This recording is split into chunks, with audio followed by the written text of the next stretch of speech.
حضور محمد آصف اتاری کر رہا ہوں سکھر سے۔ حضور میرا سوال یہ ہے کہ بعض لوگ 10,000 روپے یعنی دیتے ہیں اور 10,000 کے 20,000 کرتے ہیں اور پھر اس کے جو ہے نا قسط میں پیسے لیتے ہیں یعنی 2,000 روپے ماہانہ، تو اس طرح کرنا کیا یہ سود میں شمار ہوگا؟ بالکل سود ہے کہ کسی کو جو ہے وہ 10,000 دے دیے اور اس سے 20,000 وصول کرنا، تو یہ قرض دے کر اس سے نفع حاصل کرنا ہے۔ ٹھیک ہے۔ اور سرکار صلی اللہ تعالیٰ علیہ وسلم نے ارشاد فرمایا کہ ہر وہ قرض کے جو نفع لے کر ہے وہ سود ہے۔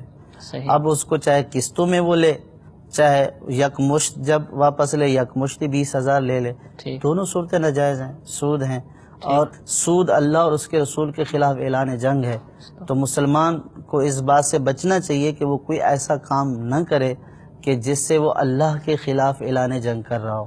یعنی یہ بہت بڑی بات ہے کہ بندہ اللہ کے خلاف اعلان جنگ۔ اب بندہ اگر کسی عام بندے کے بارے میں بول دیتا نا کہ تمہارے خلاف میرا اعلان جنگ ہے، تو اس سے جو ہے اس کی دشمنی، اس کی نفرت ظاہر ہوتی ہے کہ یہ دیکھیں اس نے اس کے خلاف لڑنے کے لیے اعلان جنگ کر دیا۔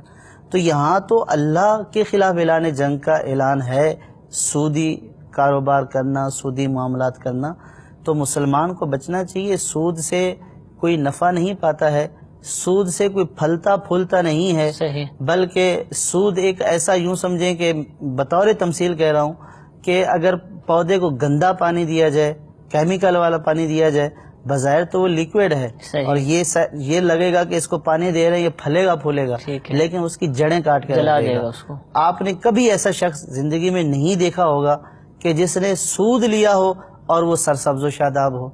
بظاہر سرسبز و شاداب نظر آئے گا، لیکن جو سود اس کی جڑیں کھوکھلی کر کے اس کو در در کے دھکے کھلائے گا، لوگوں کے آگے رلائے گا، اور اس کا جو بعد میں حشر ہوگا وہ شاید آپ نے دیکھا ہو، میں نے تو بہت سارے ایسے لوگوں کو دیکھا ہوا ہے، کیونکہ دارالفتاح میں بہت سارے لوگ رجوع کرتے ہیں، اور پھر جو اس طرح کا دھکا کھا کر آتا ہے، روتے ہوئے دیکھا ہے لوگوں کو آنسوں سے کہ یہ سود کی وجہ سے ہمارا تمام کاروبار تباہ و برباد ہو گیا۔ اگرچہ ان کی دکان بڑی اچھی ہے اور اس کا مال بھی بھرا ہوا ہے، لیکن پیچھے جو سود نے اس کی معاشی حالت کو تباہ و برباد کر دیا ہے، جو لوگوں کے قرضے چڑھے ہوئے ہیں، دن رات جو قرض داروں کا تقاضا ہے اس کے گھروں پر آنا ہے، وہ اس کی رات کی نیندوں کو بھی حرام کر دیتا ہے۔